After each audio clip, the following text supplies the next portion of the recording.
રોનકભાઈ, આ જે બ્રિજ છે તેની સ્થિતિ પહેલેથી ખરાબ હતી અને આપણે વારંવાર જોતા આવીએ છીએ કે આ પ્રકારની જ્યારે ઘટના બને ત્યારબાદ જ પ્રશાસન જાગે છે અને વારંવાર આપણે આ પ્રકારની જે દુઃખદ ઘટનાઓ છે તેને જોવી પડે છે.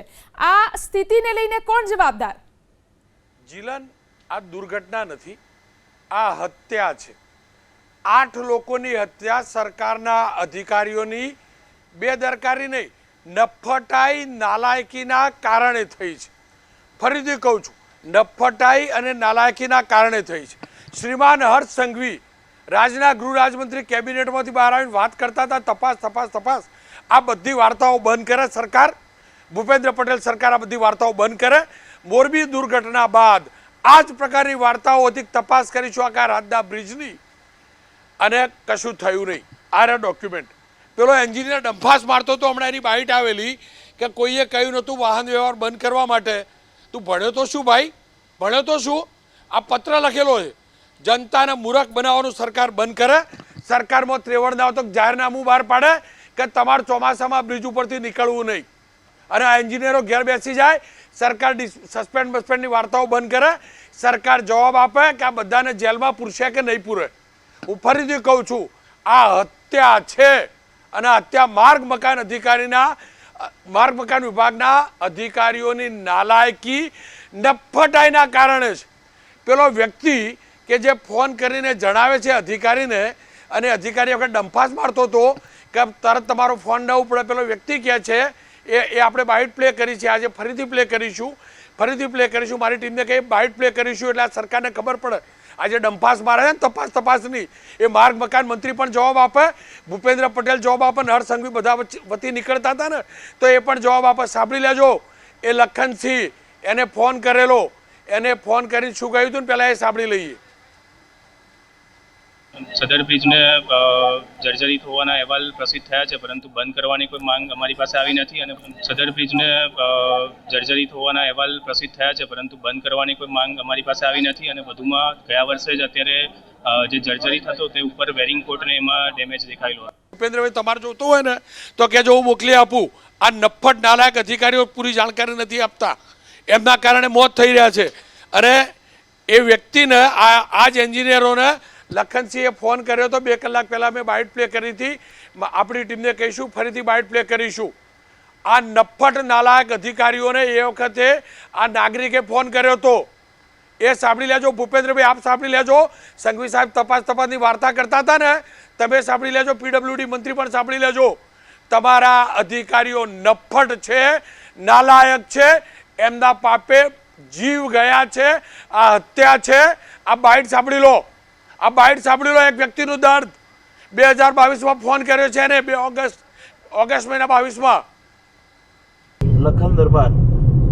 હવે સાહેબ, કેટલા દિવસથી હું તમને ફોન કરું છું, પેલા મુજપુર ગંભીરા જે બ્રિજ છે એ બાબતની વાત કરવા માટે, રજૂઆત કરવા માટે અમારા એક મિત્ર જિલ્લા પંચાયતના સદસ્ય હર્ષદસિંહ પરમારે પણ આપણે લેખિત રજૂઆતો પણ કરી છે.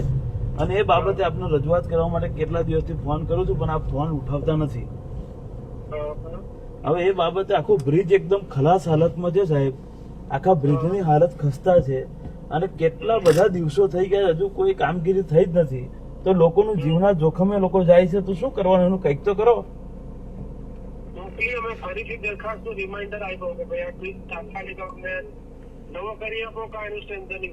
કોને તમે મોકલ્યું? તમે? અરે પણ સાહેબ, આવું ના હોય. તમે અને એ અમારે ડિઝાઇનમાંથી ઓટી ડિઝાઇનની ટીમને બોલાવી છે. એકવાર તો આપણે કન્સલ્ટન્ટનું સર્વે કરાવી લીધું. હા, એને સજેશન જે આપ્યા એ પ્રમાણે બી કે અમને લાગતું નથી કે આ પ્રમાણે બી લાગુ થશે, એટલે ફરીથી અમારું જે ડિઝાઇન સેલ છે ને. હવે આ જ લખનભાઈ સાથે મેં આજે વાત કરી, આજે એમને ઇન્ટરવ્યુ આપે, એ પણ સાંભળી લઈએ. ખૂબ જ ગંભીર ઘટના બની છે અને આ ઘટના એટલી બધી ગંભીર છે કે લોકોના જીવ ગયા છે. મુજપુર ગંભીરા બ્રિજ જે વડોદરા તેમજ આણંદને જોડતો મુખ્ય બ્રિજ છે, જે બ્રિજ ઔદ્યોગિક કંપનીઓમાં આવતા જતા નોકરિયાત માણસો ત્યાંથી મોટી સંખ્યામાં, હજારોની સંખ્યામાં પસાર થાય છે. એ બ્રિજ અચાનક તૂટી પડે એવી બાબત નથી. આ બ્રિજ તો ચોક્કસથી 3 વર્ષ પહેલાથી લોકોને ખબર હતી કે આ બ્રિજ એટલો બધો વાઇબ્રેશન કરે છે અને આ બ્રિજની જે પિલરોની કનેક્ટિવિટી હોય એ તમામ કનેક્ટિવિટી છૂટી પડી ગઈ હતી 3 વર્ષ પહેલાથી. અને આ તમામ બાબતની રજૂઆત જે તે સમયે 22મી તારીખે ઓગસ્ટ મહિનો હતો અને 2022ની સાલે અમે ટેલિફોનિક રજૂઆત કરી હતી. મિસ્ત્રી સાહેબ હતા જે તે વિભાગના મુખ્ય અધિકારી, અને આ મિસ્ત્રી સાહેબે પણ પોતે સ્વીકાર કર્યો હતો કે આ બ્રિજ ચોક્કસથી હવે ચાલી શકે એવી પરિસ્થિતિમાં નથી, પરંતુ આ ચાલ્યો અને એ લોકોએ ચલવી રાખ્યો. બીજી બહુ ગંભીર બાબત આપને જણાવવા માંગુ છું કે આ બ્રિજનો ટેસ્ટિંગ રિપોર્ટ થયો હતો અને એ ટેસ્ટિંગ રિપોર્ટ નેગેટિવ આવ્યો હતો અને એ ટેસ્ટિંગ રિપોર્ટ જાહેર કરવાની માંગણી અમે સૌએ કરી હતી, પરંતુ એ ટેસ્ટિંગ રિપોર્ટ જાહેર ના કરવામાં આવ્યો કારણ કે નેગેટિવ હતો. હવે તમે વિચાર કરો કે આ રાજ્યમાં ટેસ્ટિંગ રિપોર્ટ નેગેટિવ બ્રિજનો આવતો હોય અને એ બ્રિજને સતત તમે 3 વર્ષ સુધી ચાલુ રાખો. ટેસ્ટિંગ રિપોર્ટ જો નેગેટિવ આવે તો તાત્કાલિક એને બંધ કરી દેવો જોઈએ અને એને સમારકામ નહીં પરંતુ એને નવો બનાવવો જોઈએ. પરંતુ છતાંય આ ભ્રષ્ટ અધિકારીઓ તેમજ ભ્રષ્ટ શાસને આ બ્રિજને ચાલુ રાખ્યો અને આજે મુજપુર ગંભીરા બ્રિજ એ મોતનો બ્રિજ સાબિત થયો છે. વિચારવાની બાબત છે કે આપણે એક બાજુ પેરિસના રસ્તા બનાવવાની વાતો કરીએ છીએ અને બીજી તરફ ટેસ્ટિંગ રિપોર્ટ નેગેટિવ થયેલો બ્રિજને આપણે 3 વર્ષ સુધી ચલાવીને લોકોના જીવન અદ્ધર તાલ રાખીએ છીએ. આ તો સવારનો સમય હતો, પરંતુ જો સાંજનો સમય હોત અને લોકોની અવર જવર નોકરીઓથી જતા આવતા લોકો બાઇકો પર ખૂબ જ મોટી સંખ્યામાં ત્યાંથી પસાર થાય છે. માં મહીસાગર નદી ખૂબ જ ઊંડી નદી છે. આવી જગ્યાએ જો સાંજના ટાઈમે આ બનાવ બન્યો હોત તો અતિ ગંભીર બનાવ બનત. આ કુદરતે લાજ રાખી જીવ બચાયા. પાણી ઓછું હતું, 2-3 દિવસથી વરસાદ રોકાયો. આપ કલ્પના કરો, જો વરસાદ જબરજસ્ત હતો અને પાણી જબરજસ્ત હોત તો સ્થિતિ શું સર્જાઈ હોત? આ જે નીકળ્યા ને બહાર ના નીકળી શક્યા હોત. આ લખનસિંહે સ્પષ્ટ કહ્યું. આ અરશદસિંહનો પત્ર છે, છતાં પણ પેલો એન્જિનિયર કેવી ડંફાસ મારતો હતો ને એમ કહેતો તો કે કોઈને એક જાણકારી નહોતી આપી. ભાઈ તને પહેલી જાણકારી આપવાની જ ના હોય કે બ્રિજ ખરાબ છે, બંધ કરો વાહન વ્યવહાર. સાંભળી લો એ વાત. શું કહ્યું આજ એન્જિનિયર કેવી ડંફાસ મારી છે? મીડિયા દ્વારા છે તે તંત્રને જગાડવાનો પ્રયત્ન કર્યો. આખરે બંધ કરવાની માંગ પણ જિલ્લા પ્રમુખ હાલ કોંગ્રેસના છે તેઓ દ્વારા કરવામાં આવી હતી, તેમ છતાં કોઈ કાર્યવાહી હાથ ધરવામાં સદર બ્રિજને જર્જરિત હોવાના અહેવાલ પ્રસિદ્ધ થયા છે, પરંતુ બંધ કરવાની કોઈ માંગ અમારી પાસે આવી નથી. અને સદર બ્રિજને જર્જરિત હોવાના અહેવાલ પ્રસિદ્ધ થયા છે, પરંતુ બંધ કરવાની કોઈ માંગ અમારી પાસે આવી નથી. અને વધુમાં ગયા વર્ષે જ અત્યારે જે જર્જરિત હતો તે ઉપર વેરિંગ કોટને એમાં ડેમેજ દેખાયેલો હતો. કોઈ પણ વ્યક્તિ માંગ કરે ત્યારે જ બંધ કરવાનો એટલે અમારે રિપોર્ટમાં બી કોઈ એવું મેજર ડેમેજ નથી બ્રિજમાં. અને જે વેરિંગ કોટ અને એમાં જે નુકસાન હતું એ ઓલરેડી ગયા વર્ષે જ અટેન્ડ થઈ ગયેલું હતું. અને એમાં ચાલુ મરામતમાં અત્યારે અમારી પાસે જે મોન્સૂનમાં બી જે ડેમેજ આવેલું હતું વેરિંગ કોટ અને એમાં માસ્ટિકા. ઋષિકેશભાઈ કહેતા હતા તપાસ થશે. સંઘવી સાહેબ બહાર આવીને કહ્યું તપાસ થશે. બીજા બધા પણ કહે છે તપાસ થશે. પહેલું એકદમ સરકાર કાન ખોલીને સાંભળી લે. સરકાર અમારી કોઈ સેવા કરતી નથી. અમને પુલ અને રોડ તમે પ્રોવાઈડ કરો છો એ સેવા નથી. અમે વાહનમાં જે ફરીએ છીએ ને એ વાહન છોડાવીએ છીએ એ દિવસે રોડ ટેક્સ ભરીએ છીએ. એ વાહન જે બને છે ને એની ઉપરના તમામ કમ્પોનેન્ટના ટેક્સીસ લગાડી પછી અમે બિલ ફાળવીને લઈએ છીએ, એના ઉપર પણ ટેક્સ ભરીએ છીએ. અને જે ફ્યુઅલ ભરાવીએ છીએ ગેસ, ડીઝલ કે પેટ્રોલ એનો પણ અમે ટેક્સ ભરીએ છીએ. આ બધા ટેક્સ ભરીએ છીએ એટલે તમે રોડ આપો છો અને તમે પુલિયા આપો છો. એટલે તમે પહેલું સેવા નથી કરતા. તમે તમારી જવાબદારી નિભાવો છો. આરએનબી વિભાગ, માર્ગ મકાન વિભાગ કે નેશનલ હાઈવે ઓથોરિટી જે પણ વિભાગો હોય એ પહેલું સેવા શબ્દ બંધ કરી દે.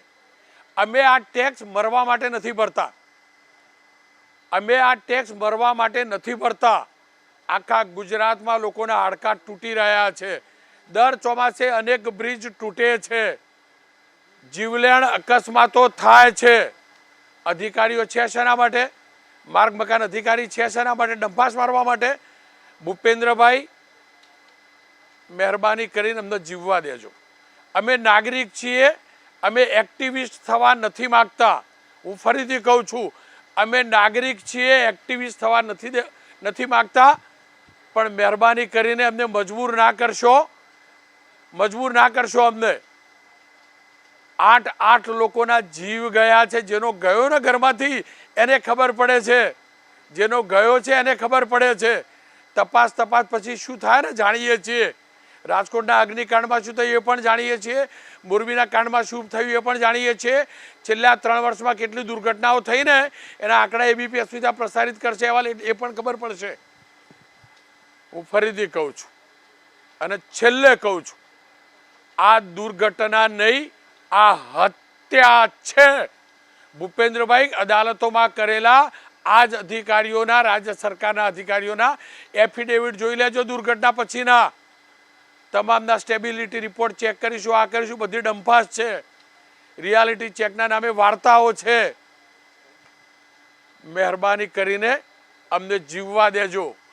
અમે જીવીશું ને તો ટેક્સ ભરીશું, અમે જીવીશું તો વાહન ખરીદીશું, અમે જીવીશું ને તો રોડ ટેક્સ ભરીશું, અમે જીવીશું તો ટોલ ટેક્સ ભરીશું, અમે જીવીશું તો પેટ્રોલ ડીઝલ ઉપર ટેક્સ ભરીશું, અને અમે ટેક્સ ભરીશું ને તો તમારા ઘરનો ચૂલો સળગશે, અધિકારીઓના ઘરનો ચૂલો સળગશે.